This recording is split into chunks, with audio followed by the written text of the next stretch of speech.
Like so many folks these days, a Green Country family relies on cell phone service at home instead of a landline. But a big disconnect with their cell phone company brought them to 2 News problem solver Pete Knutson for help.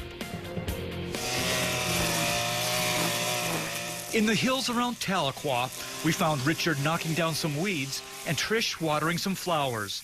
They moved out here more than 6 years ago and signed up with AT&T for cell service for 3 lines. We've been with AT&T for years up here, and we've always had really good reception until about February or March of this year.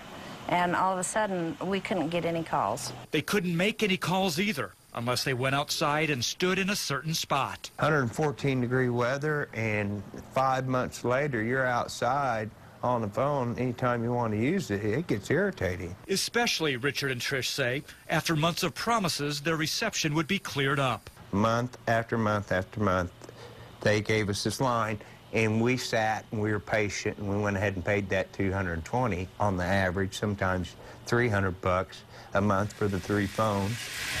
But 5 months went by without a solution.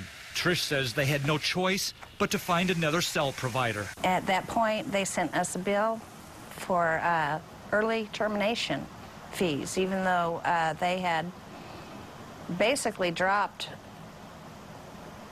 all of their service to us. Here's a copy of that bill. It's for nearly $400. Richard and Trish say they tried for weeks to get those charges dropped, but when that didn't work, they called the 2 News problem solvers, and we contacted AT&T. A spokesperson tells me he found out there had been ongoing tower problems in that area, so they agreed to drop the charges. Today, we're happy campers. And we were tickled to death. And with that hang-up behind them, they're back to hanging out in their yard. Pete Knutson, 2 News works for you. Pete, thanks. Now remember, when dealing with an ongoing problem, it's best to request documentation of any promises from company reps in writing.